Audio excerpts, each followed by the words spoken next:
Ada apa dengan teori evolusi? Sebagian orang yang pernah mendengar teori evolusi atau Darwinisme mungkin beranggapan bahwa konsep-konsep tersebut hanya berkaitan dengan bidang studi biologi dan tidak berpengaruh sedikit pun terhadap kehidupan sehari-hari. Anggapan ini sangat keliru sebab teori ini ternyata lebih dari sekadar konsep biologi. Teori evolusi telah menjadi pondasi sebuah filsafat yang menyesatkan sebagian besar manusia. Filsafat tersebut adalah materialisme, yang mengandung sejumlah pemikiran penuh kepalsuan tentang mengapa dan bagaimana manusia muncul di muka bumi. Materialisme mengajarkan bahwa tidak ada sesuatu pun selain materi dan materi adalah esensi dari segala sesuatu, baik yang hidup maupun tak hidup.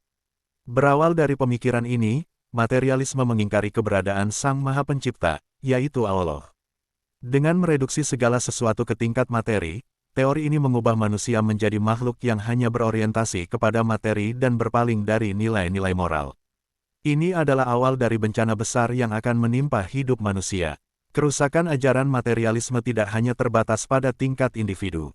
Ajaran ini juga mengarah untuk meruntuhkan nilai-nilai dasar suatu negara dan masyarakat dan menciptakan sebuah masyarakat tanpa jiwa dan rasa sensitif, yang hanya memperhatikan aspek materi.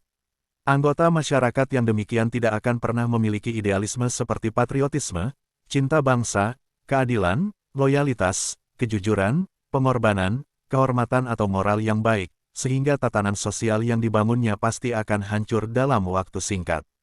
Karena itulah, materialisme menjadi salah satu ancaman paling berat terhadap nilai-nilai yang mendasari tatanan politik dan sosial suatu bangsa. Satu lagi kejahatan materialisme adalah dukungannya terhadap ideologi-ideologi anarkis dan bersifat memecah belah, yang mengancam kelangsungan kehidupan negara dan bangsa. Komunisme, ajaran terdepan di antara ideologi-ideologi ini, merupakan konsekuensi politis alami dari filsafat materialisme. Karena komunisme berusaha menghancurkan tatanan sakral seperti keluarga dan negara, ia menjadi ideologi fundamental bagi segala bentuk gerakan separatis yang menolak struktur kesatuan suatu negara. Teori evolusi menjadi semacam landasan ilmiah bagi materialisme, dasar pijakan ideologi komunisme. Dengan merujuk teori evolusi, komunisme berusaha membenarkan diri dan menampilkan ideologinya sebagai sesuatu yang logis dan benar. Karena itulah Karl Marx, pencetus komunisme, menuliskan The Origin of Species, buku Darwin yang mendasari teori evolusi dengan, inilah buku yang berisi landasan sejarah alam bagi pandangan kami. Namun faktanya, temuan-temuan baru ilmu pengetahuan modern telah membuat teori evolusi, dogma abad ke-19 yang menjadi dasar pijakan segala bentuk ajaran kaum materialis, menjadi tidak berlaku lagi, sehingga ajaran ini benar-benar telah ambruk. Ilmu pengetahuan telah menolak dan akan tetap menolak hipotesis materialis yang tidak mengakui eksistensi apapun kecuali materi. Dan ilmu pengetahuan menunjukkan bahwa segala yang ada merupakan hasil ciptaan sesuatu yang lebih tinggi. Tujuan penulisan buku ini adalah memaparkan fakta-fakta ilmiah yang membantah teori evolusi dalam seluruh bidang ilmu, dan mengungkapkan kepada masyarakat luas tujuan sesungguhnya dari apa yang disebut ilmu pengetahuan ini, yang ternyata tidak lebih dari sebuah penipuan. Perlu diketahui bahwa evolusionis tidak memiliki bantahan terhadap buku yang sedang Anda baca ini. Mereka bahkan tidak akan berusaha membantah karena sadar bahwa tindakan seperti itu hanya akan membuat setiap orang semakin paham bahwa teori evolusi hanyalah sebuah kebohongan. Bab 1. Kebanyakan orang menerima apapun yang mereka peroleh dari ilmuwan sebagai kebenaran sejati. Tidak terlintas dalam pikiran mereka bahwa ilmuwan pun mungkin memiliki berbagai prasangka filosofis atau ideologis. Pada kenyataannya, ilmuwan evolusionis telah memaksakan prasangka dan pandangan filosofis mereka kepada masyarakat luas dengan kedok ilmu pengetahuan. Misalnya, meskipun sadar bahwa kejadian acak hanya akan menghasilkan ketidakteraturan dan kekacauan, mereka tetap menyatakan bahwa keteraturan, perencanaan dan desain yang sangat mengagumkan pada jagat raya dan makhluk hidup terjadi secara kebetulan. Sebagai contoh, ahli biologi semacam ini akan dengan mudahnya menemukan keselarasan yang menakjubkan pada molekul protein, bahan penyusun kehidupan, dan molekul ini sama sekali tidak mungkin muncul secara kebetulan. Meski demikian ia malah menyatakan bahwa protein ini muncul pada kondisi bumi yang primitif secara kebetulan miliaran tahun yang lalu. Tidak cukup sampai di sini, ia juga menyatakan tanpa keraguan bahwa tidak hanya satu, tetapi jutaan protein terbentuk secara kebetulan, dan selanjutnya secara luar biasa bergabung membentuk sel hidup pertama. Lebih jauh lagi, ia berkeras mempertahankan pandangannya secara fanatik. Orang ini adalah ilmuwan, evolusionis. Jika ilmuwan yang sama melewati sebuah jalan datar, dan menemukan 3 buah batu bata bertumpuk rapi, tentunya ia tidak akan pernah menganggap bahwa ketiga batu bata tersebut terbentuk secara kebetulan dan selanjutnya menyusun diri menjadi tumpukan, juga secara kebetulan. Sudah pasti, siapapun yang membuat pernyataan seperti itu akan dianggap tidak waras. Lalu, bagaimana mungkin mereka yang mampu menilai peristiwa-peristiwa biasa secara rasional, dapat bersikap begitu tidak masuk akal ketika memikirkan keberadaan diri mereka sendiri? Sikap seperti ini tidak mungkin diambil atas nama ilmu pengetahuan. Dalam ilmu pengetahuan, jika terdapat dua alternatif dengan kemungkinan yang sama mengenai suatu masalah, kita diharuskan mempertimbangkan keduanya. Dan jika kemungkinan salah satu alternatif tersebut jauh lebih kecil, misalnya hanya 1%, maka tindakan yang rasional dan ilmiah adalah mengambil alternatif lainnya, yang memiliki kemungkinan 99% sebagai pilihan yang benar. Mari kita teruskan dengan berpegang pada pedoman ilmiah ini. Terdapat dua pandangan yang dapat dikemukakan tentang bagaimana makhluk hidup muncul di muka bumi. Pandangan pertama menyatakan bahwa semua makhluk hidup diciptakan oleh Allah dalam tatanan yang rumit seperti sekarang ini, sedangkan pandangan kedua menyatakan bahwa kehidupan terbentuk oleh kebetulan-kebetulan acak dan di luar kesengajaan. Pandangan terakhir ini adalah pernyataan teori evolusi. Jika kita mengacu kepada data-data ilmiah, misalnya di bidang biologi molekuler, jangankan satu sel hidup, salah satu dari jutaan protein di dalam sel tersebut sangat tidak mungkin muncul secara kebetulan, sebagaimana juga akan diilustrasikan dalam bab-bab berikutnya. Perhitungan probabilitas telah berkali-kali menegaskan hal ini. Jadi pandangan evolusionis tentang kemunculan makhluk hidup memiliki probabilitas 0 untuk diterima sebagai kebenaran. Artinya, pandangan pertama memiliki kemungkinan 100% sebagai suatu kebenaran. Jadi, kehidupan telah dimunculkan dengan sengaja, atau dengan kata lain, kehidupan itu diciptakan. Semua makhluk hidup telah muncul atas kehendak Sang Pencipta yang memiliki kekuatan, kebijaksanaan dan ilmu yang tak tertandingi.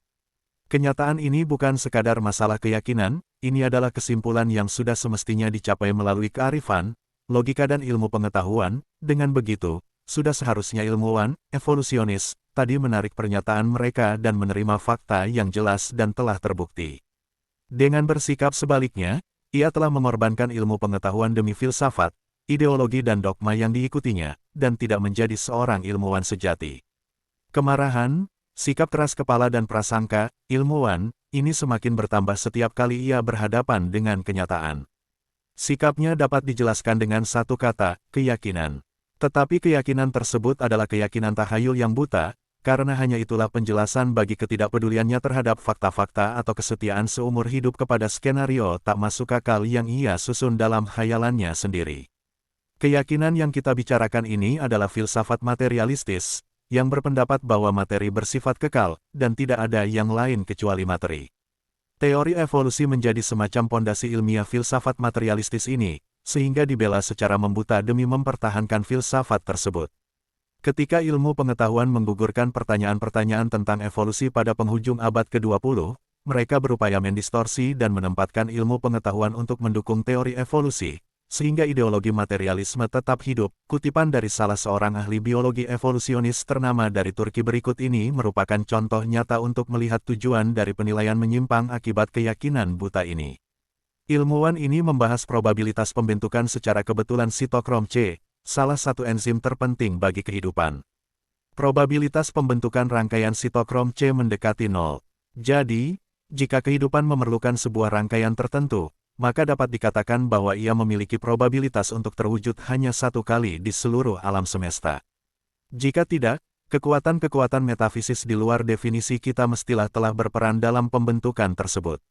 Menerima pernyataan terakhir ini tidak sesuai dengan tujuan-tujuan ilmu pengetahuan, karenanya kita harus mengkaji hipotesis pertama. Bagi ilmuwan ini, menerima sebuah kemungkinan yang mendekati 0 lebih ilmiah daripada menerima fakta penciptaan. Padahal menurut pedoman ilmiah, jika terdapat dua alternatif penjelasan tentang suatu kejadian dan salah satunya memiliki kemungkinan yang mendekati 0, maka yang benar adalah alternatif lainnya. Namun pendekatan materialistis dogmatis ini melarang pengakuan terhadap pencipta yang maha agung. Pelarangan ini mengarahkan ilmuwan tersebut dan banyak ilmuwan lain yang mempercayai dogma materialis ini untuk menerima pernyataan-pernyataan yang bertentangan sama sekali dengan akal.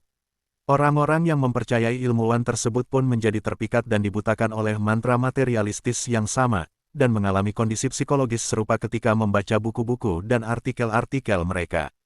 Sudut pandang materialistis dogmatis menjadi penyebab banyaknya ilmuwan ternama yang ateis. Sedangkan mereka yang telah membebaskan diri dari jeratan mantra ini dan mau membuka pikiran, tidak akan ragu menerima keberadaan Sang Pencipta.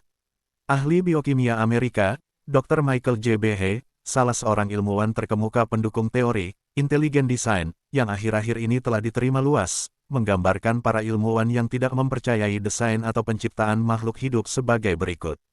Selama 4 dekade terakhir, biokimia modern telah berhasil menyingkap rahasia sel.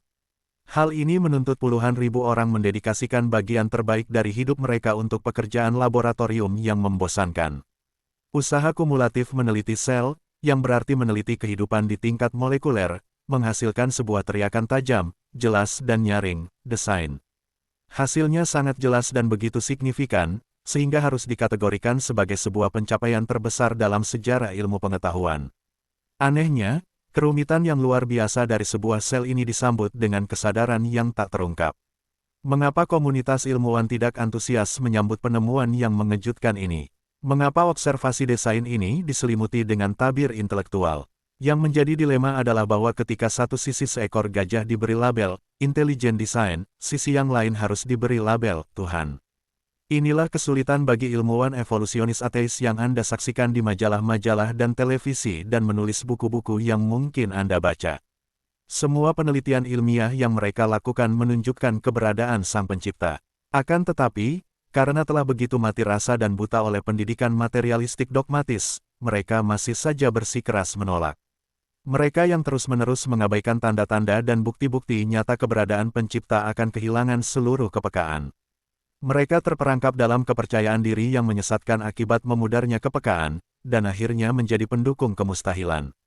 Contohnya Richard Dawkins, seorang evolusionis terkemuka yang menyeru umat Kristen untuk tidak meyakini mukjizat, bahkan jika mereka melihat patung Bunda Maria melambaikan tangannya. Menurut Dawkins, mungkin saja semua atom penyusun lengan patung itu kebetulan bergerak ke arah yang sama pada saat bersamaan, suatu kejadian dengan probabilitas teramat kecil, tetapi mungkin terjadi. Masalah psikis orang-orang yang tidak beriman telah ada sepanjang sejarah, dalam Al-Quran dinyatakan. Kalau sekiranya kami turunkan malaikat kepada mereka, dan orang-orang yang telah mati berbicara dengan mereka dan kami kumpulkan pula segala sesuatu ke hadapan mereka niscaya mereka tidak juga akan beriman, kecuali jika Allah menghendaki, tetapi kebanyakan mereka tidak mengetahui. Surat Al-An'am. Sebagaimana dijelaskan ayat tersebut, pemikiran dogmatis para evolusionis bukan sesuatu yang baru, bahkan bukan karakteristik mereka saja. Nyatanya, apa yang dipertahankan ilmuwan evolusionis bukanlah pemikiran ilmiah modern, melainkan kebodohan yang telah mendarah daging sejak zaman masyarakat penyembah berhala yang tidak beradab, aspek kejiwaan yang sama disebutkan dalam ayat lain. Dan jika seandainya kami membukakan kepada mereka salah satu dari pintu-pintu langit, lalu mereka terus-menerus naik ke atasnya, tentulah mereka berkata, sesungguhnya pandangan kamilah yang dikaburkan, bahkan kami adalah orang-orang yang kena sihir. Sebagaimana ditunjukkan dalam ayat-ayat di atas, salah satu penyebab manusia tidak mampu melihat realitas keberadaan mereka adalah semacam mantra yang mengaburkan penalaran mereka. Mantra ini pula yang mendasari seluruh dunia menerima teori evolusi. Mantra yang dimaksud di sini adalah suatu pengondisian melalui indoktrinasi. Orang-orang telah diindoktrinasi sedemikian gencar mengenai kebenaran teori evolusi hingga mereka tidak menyadari penyimpangan yang ada. Indoktrinasi ini berdampak negatif pada otak dan melumpuhkan kemampuan menilai sesuatu. Pada akhirnya, otak yang dibombardir oleh indoktrinasi terus-menerus ini mulai menerima realitas tidak sebagaimana adanya, tetapi sebagaimana yang diindoktrinasikan. Fenomena ini dapat dijumpai pada sejumlah contoh lain. Misalnya, jika seseorang dihipnotis dan diindoktrinasi bahwa tempat tidur tempatnya berbaring adalah sebuah mobil, ia akan tetap merasa tempat tidur itu sebagai sebuah mobil meski masa hipnotis telah selesai. Ia menganggap hal ini sangat logis dan rasional karena ia benar-benar melihatnya demikian dan ia tidak ragu sedikitpun. Contoh yang menunjukkan keampuhan dan kekuatan mekanisme indoktrinasi ini merupakan realitas ilmiah yang telah dibuktikan melalui banyak percobaan, telah dilaporkan dalam literatur ilmiah, serta merupakan santapan sehari-hari buku-buku pelajaran psikologi dan psikiatri, teori evolusi, dan materialisme yang berpijak padanya, dijejalkan kepada masyarakat luas melalui metode indoktrinasi seperti ini. Mereka yang tiada henti menemui indoktrinasi evolusi ini di berbagai media massa, sumber akademis, dan wahana ilmiah, tidak menyadari bahwa menerima teori ini bertentangan dengan prinsip nalar yang paling mendasar. Indoktrinasi serupa pun menjerat para ilmuwan. Ilmuwan muda yang sedang meniti karir menerima cara pandang materialis ini dengan dosis yang bertambah seiring perjalanan waktu. Akibat mantra ini, banyak ilmuwan evolusionis terus mencari pembenaran ilmiah bagi pernyataan evolusionis abad ke-19 yang tidak masuk akal, usang, dan telah lama digugurkan oleh bukti-bukti ilmiah. Ada pula mekanisme tambahan yang memaksa ilmuwan menjadi evolusionis dan materialis. Di negara-negara barat, seorang ilmuwan harus memenuhi beberapa persyaratan untuk mendapatkan promosi, menerima pengakuan akademis, atau agar artikelnya diterbitkan dalam jurnal-jurnal ilmiah. Pengakuan terang-terangan terhadap teori evolusi adalah kriteria nomor 1. Sistem ini membuat para ilmuwan menghabiskan seluruh hidup dan karir ilmiahnya demi sebuah keyakinan dogmatis. Inilah realitas sesungguhnya di balik pernyataan, evolusi masih tetap diterima oleh dunia ilmu pengetahuan. Evolusi dipertahankan hidup bukan karena memiliki kelayakan ilmiah, tetapi karena merupakan sebuah kewajiban ideologis. Sangat sedikit ilmuwan yang menyadari kenyataan ini, dan berani menunjukkan, sang raja tidak mengenakan selembar baju pun. Bagian selanjutnya dari buku ini akan mengetengahkan penemuan-penemuan ilmiah modern yang telah meruntuhkan kepercayaan evolusionis dan yang menunjukkan bukti-bukti nyata keberadaan Allah. Pembaca akan menyaksikan bahwa teori evolusi ternyata merupakan kebohongan, sebuah kebohongan yang dibuktikan oleh ilmu pengetahuan pada tiap tahapannya, akan tetapi tetap saja dipertahankan untuk menutupi fakta penciptaan. Diharapkan pembaca akan membebaskan diri dari mantra yang menumpulkan pikiran dan melumpuhkan kemampuan menilai tersebut, dan selanjutnya merenungkan dengan sungguh-sungguh apa yang disampaikan dalam buku ini. Jika ia melepaskan diri dari jerat mantra ini dan mampu berpikir jernih, bebas dan tanpa prasangka, ia akan segera menemukan kebenaran sebening kristal. Kebenaran tak terbantahkan ini, yang telah ditunjukkan pula oleh ilmu pengetahuan modern dalam semua aspek, adalah bahwa makhluk hidup muncul bukan secara kebetulan melainkan sebagai hasil penciptaan. Manusia akan dengan mudah melihat fakta penciptaan ketika ia mau memikirkan bagaimana dirinya menjadi ada, bagaimana ia tercipta dari setetes air, atau kesempurnaan pada setiap makhluk hidup lain.